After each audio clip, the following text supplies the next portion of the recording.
Hoje parece que já temos algum, nem dá para falar de desdobramento, porque a gente não sabe o que virá amanhã, né? Mas o fato é que temos alguma novidade, né, Sandro? Exatamente. O presidente dos Estados Unidos, há pouco, Donald Trump, Oineg, disse que deve conversar com o presidente Lula, abre aspas, em algum momento, mas não agora. Estava ali saindo da Casa Branca e falou rapidamente com repórteres, disse o seguinte, também se referiu a Bolsonaro. Ele está tratando o presidente Bolsonaro de forma muito injusta. E continuou, eu conheço muito bem, já negociei com ele e ele é um bom negociador, ele Lula. Posso te falar que é ele Bolsonaro, posso te falar que é um homem muito honesto e ama o povo brasileiro, e depois disse que em algum momento pode conversar com o atual presidente da República, Lula. Bom, então a gente tem que esperar para a coisa mais sábia a fazer é esperar realmente até o dia D, o dia de agosto, 1º de agosto, quando começariam, ou começarão, ou em parte, ou toda, sabe-se lá, a tal, ou as tais das sobretaxas, as tarifas adicionadas à exportação brasileira de produtos que vão para os Estados Unidos e na casa dos 50%. O Donald Trump emitiu cartinhas para vários países, foram 22 países que receberam cartinhas, informando sobre aumento de tarifas, de 20 e poucos por cento, de 25% até 40%. O Brasil foi brindado com 50%. Eu não quero aqui, nesse momento, ficar me perdendo muito nas discussões políticas, nas discussões e as consequências eleitorais, porque hoje, sinceramente, você não sai de casa para obter consequências eleitorais. Você não sai de casa para obter ganhos políticos, né? Se você for uma pessoa normal, você sai de casa para trabalhar, para ganhar o pão, né? Eventualmente fazer as contas. A gente mostrou aqui nos últimos dias uma pesquisa mostrando que não sobra dinheiro para nada, que as pessoas não conseguem se organizar. Então, o seu objetivo é se organizar, sobrar algum dinheiro, não enfrentar questões ligadas à insegurança, né? Ligada à segurança pública. Ontem a gente noticiou aqui uma barbaridade, ainda hoje de manhã, em São Paulo, uma confusão em torno da favela de Paraisópolis, uma desordem absoluta, o Brasil preocupado com essas questões do mundo real. Então eu não queria falar, o Bolsonaro, aí o Lula, eu acho que existe espaço para isso, é importante discutir isso também, mas eu queria dar um pouquinho, né, compartilhar um pouquinho, qual é o significado, né, o tamanho dessa crise do ponto de vista econômico, a capacidade de estrago que ela tem para a nossa economia, porque no final do dia, o que ela estragar ou o que ela não estragar é o que vai sobrar de importante. Então, para se ter uma ideia, é importante saber o seguinte, nós estamos falando de um mundo em que você tem um país que ocupa 27% do PIB e um país que ocupa 17% do PIB. Então você tem aí 45%, metade do PIB, quase metade do PIB do mundo está na mão de 2 países. Então não dá para você viver só vendendo para outra metade que não são Estados Unidos e China. Você cai na mão dos Estados Unidos e China. Não tem jeito. Então, se em 1930, e eu vou explicar porque eu estou falando em 1930, 40% do que a gente vendia iam para os Estados Unidos, hoje 32% do que a gente vende vai para a China. Poderia ir mais para os Estados Unidos, porque os Estados Unidos têm 27%, 28% do PIB mundial. Mas ele compra 12% das coisas que a gente vende. Quem compra da gente é a China. Mas você perceba que 40% do que a gente vendia iam para os Estados Unidos. Aí depois ia 20% para o Reino Unido. Então 60% do que a gente vendia, Estados Unidos e Reino Unido. Se você somasse a Alemanha, dava 70%. 3 países, 70%. Hoje, 32% vão para a China, 12% para os Estados Unidos. Aí você tem que somar alguns países, Argentina, Holanda, Canadá, Alemanha e tal, para você poder chegar nos tais 70%. Então a gente pulverizou um pouco. Mas, quando você tem uma confusão como essa com um país, a chance de você ficar dependente do outro país não é pequena. Não significa que você vai ficar dependente só da China, mas a gente já é dependente da China quase na proporção do que a gente era dependente em 1930 dos Estados Unidos. Era 40% do tudo que a gente vendia ia para lá, hoje 32% vão para a China. Digamos que a gente azeite os canais de negociação com a China e que a gente aumente 2, 3, 4 pontos, a gente vai virar o que a gente era em 1930 na relação com os Estados Unidos, com a China. E por que a gente dependia muito dos Estados Unidos em 1930 e hoje a gente não depende do mesmo tanto, a gente dependia 40%, como eu falei, hoje a gente vende 12% para os Estados Unidos.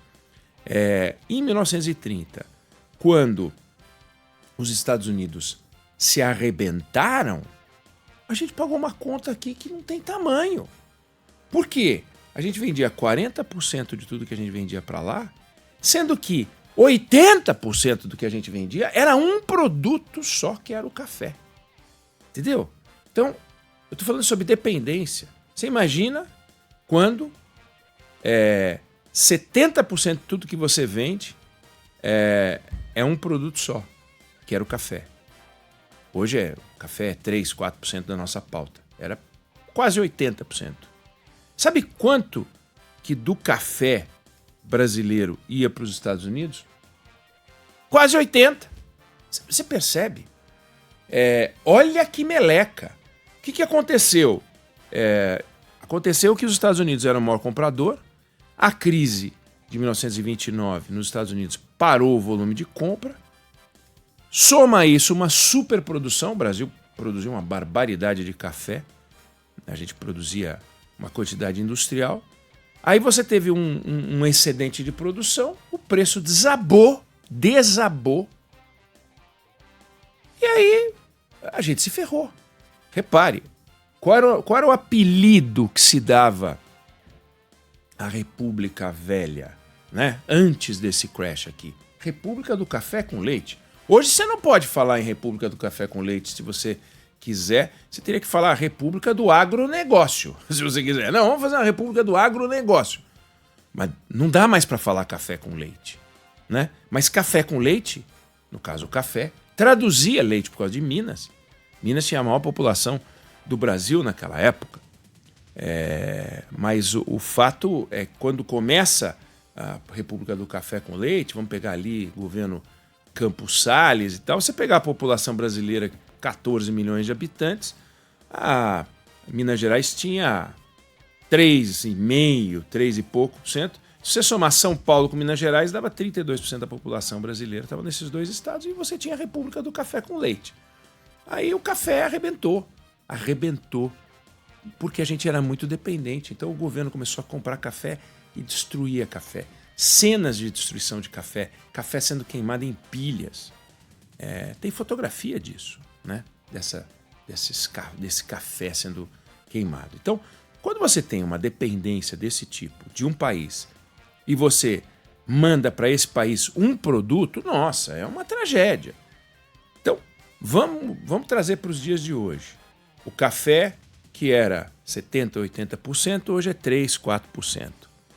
Os americanos que compravam 80% do nosso café, hoje compram 17% do nosso café. A gente vendia café para Estados Unidos e mais 4 países para importantes, né? França, Itália, Holanda, Alemanha, até hoje a gente vende para 50 países. Então, o Brasil tinha 50% da produção global de café, hoje tem 40%. Então, quando você pega esse mundo, aí você fala, bom, temos uma questão diferente hoje, né? Então, o Brasil era um país exportador. Hoje o Brasil não é um país exportador. 18% do nosso PIB vem do comércio internacional. É motivo de crítica, né? Poxa vida, a gente é muito fechado. É um país que não se relaciona como se relacionam outros países, por exemplo, como a Coreia do Sul. A gente é muito fechado. O Japão. E isso que nos torna, isso que é uma fragilidade nossa, porque a gente é muito fechado, de certa maneira, quando vem uma crise como essa, a gente enfrenta ela melhor. Então a gente tem 18% do nosso PIB ligado ao comércio exterior, dos quais 12% são Estados Unidos. Então os Estados Unidos pesam 2% do nosso PIB. Sempre que a gente fala dos Estados Unidos, a gente está falando de 2% do PIB brasileiro. Então, só para dar essa dimensão do que significam os Estados Unidos para nós. Agora, isso para o Brasil. Mas o Brasil é um fragmento de atividades econômicas, né? Não existe um só país. Existem vários países, que são os vários interesses envolvidos. Então, quando você pega, por exemplo, a Embraer, ela tem 90% a 95% da sua receita vem de faturamento no exterior. Desse volume, 60% dos Estados Unidos. Então, se o Brasil se chamasse Embraer, a gente estaria falando de 54% do problema. Então, para a Embraer, o que está acontecendo é um problemão. Não que a Embraer seja uma indústria que monte tudo aqui e venda para os Estados Unidos. Não é assim. A Embraer produz e compra de vários países, inclusive tem planta industrial nos Estados Unidos, onde ela produz alguns dos jatos, para onde ela manda peças que vão do Brasil. Tem aeronaves que são montadas com 30%, 40% de peças brasileiras nos Estados Unidos. Como é que fica a taxação de um produto como esse? 60%, 70% do produto feito lá, 30%, 40% do produto feito aqui. Você vai taxar em 50% os 40% e os 60% não vão receber taxa? A Embraer anunciou no ano passado um investimento de 70 milhões de dólares em hangares para poder melhorar o atendimento, a manutenção para os clientes americanos, que são os maiores clientes que eles têm. Pega suco de laranja. 40% a 45% do total da produção de suco de laranja no Brasil é exportado. E os Estados Unidos compram 40%. Então, suco é igual à venda para os Estados Unidos 20%. 20%. Ou seja, de cada 5 copos de suco que a gente vende lá fora, um vai para os Estados Unidos, um vai para os Estados Unidos. Então, o Brasil do suco está preocupado, com razão. O Brasil do café, que eu falei lá atrás, também está preocupado. Porque a gente exporta 90% do café que a gente produz. E 17% vão para os Estados Unidos, antes era 80%, lembra que eu falei? Então 15% do nosso café produzido aqui vão para os Estados Unidos. Pega a WEG, uma fábrica de motores, 60% do que ela fabrica vai para o exterior, de 20% a 25% para os Estados Unidos. Então 15% de tudo que ela vende vai para os Estados Unidos. 15% dá 1 mês e meio de produção. Percebe? Ela não pode perder 1 mês e meio de produção. Então, se tiver uma sobretaxa de 50% sobre esses setores, o que vai acontecer? Mas tem coisas complexas acontecendo. Por exemplo, se você pegar a nossa pauta de exportação, lembra que eu falei? Café era 80% da pauta de exportação. Se você somar hoje, olha só que interessante a diversificação e como a gente diminui o grau de dependência de qualquer país ou de qualquer produto. 80% era café em 1930, né? Hoje, se você somar petróleo, derivados de petróleo, soja, farelo de soja, carne bovina, carne de ave, celulose, minério de ferro, soma tudo isso que eu falei, que é coisa para chuchu, dá 20% da nossa pauta de exportação.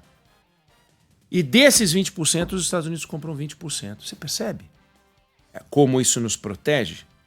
Aí tem um dos itens das nossas maiores vendas para os Estados Unidos, que são escavadoras, pás mecânicas e compressores. Você vai lá, tem pelo menos 2 fábricas americanas aqui que vendem para os Estados Unidos. A Case e a Link-Belt, que é uma associação dos Estados Unidos com o Japão. Vende para os Estados Unidos. Uma fábrica, a Case, fica em Contagem, em Minas Gerais. A Link-Belt fica em Sorocaba, São Paulo. E vendem para lá.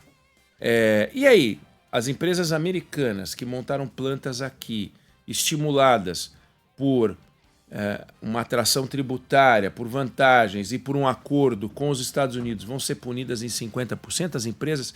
Então, temos a Embraer nos Estados Unidos, não vai ser punida, e a Case americana no Brasil vai ser punida. Não, é um negócio meio bizarro, né? Que, aliás, isso acontece com outros países. A Coreia do Sul, que foi taxada agora em 25%, ela montou uma fábrica da Hyundai nos Estados Unidos, não vai pagar. E a fábrica da GM americana em Seul vai pagar? É muito louca essa viagem proposta pelo Donald Trump. Ele é completamente fora da casinha. E ele desorganiza toda a lógica de funcionamento da economia mundial. Mas o nosso objetivo, aqui hoje, agora, é tentar mostrar que aquele país dependente, café 80% e um complementozinho com algodão, açúcar, cacau, uns couros, umas borrachas, não é mais assim. É um país que produz muita coisa diferente. E o fato da gente não ter uma cadeia de produção tão sofisticada, que é ruim, a gente deveria ter mais indústria e poderia ter mais indústria e deveria ter mais indústria, a gente não tem, mas a gente não está na chuva, como alguns podem sugerir. A gente não está na chuva. É um nó, é um problema, tem que ser resolvido pela discussão diplomática. O Sandro nos disse agora, nos deu uma notícia boa, mostra que, não vamos chamar de bravata americana, mas ele soltou a carta e faz as contas, porque não dá para você imaginar que nós estamos numa avenida de mão única. Não porque os Estados Unidos possam retalhar e aumentar as tarifas também de produtos americanos, que pode, mas não é isso. É que encarecer o suco de laranja complica a vida dos americanos. Encarecer os motores da WEG complica a vida. Encarecer os aviões da Embraer complica as empresas aéreas americanas, algumas das quais já disseram que vão manter as compras. Tem lá, né, uma lista grande de encomendas da Embraer. Mas encarece, aí as empresas vão fazer o quê? Elas têm um ferramental todo estruturado para ter um avião da Embraer, ela chega e fala assim, agora eu vou ter um avião da Boeing, agora eu vou ter um avião da Airbus. Não funciona assim. Você não tem como, não é plug and play, vamos que vamos. As coisas são complexas. Então eu só queria dar uma dimensão hoje do tamanho dessa brincadeira, né? Dessa guerra comercial que não é trivial, mas o Brasil não é um país dependente dos Estados Unidos. Temos que tomar cuidado para não fazer a mesma coisa que a gente tinha, né, de cenário em 1930, de novo, dependendo da China. Então, temos que pulverizar. Nós temos que pegar a nossa pauta de exportação, que já é pulverizada, pulverizar ainda mais, e pulverizar os destinos. Quanto maior for o número de países, quanto maior for o número de acordos comerciais, quanto mais nenhum país tiver uma porcentagem elevada, melhor. Hoje tem. A gente tem que pulverizar. Esse é um caminho mais seguro para o país não depender de ninguém. Eu não sei se você concorda ou discorda, mas essa é a opinião que eu tenho sobre o assunto.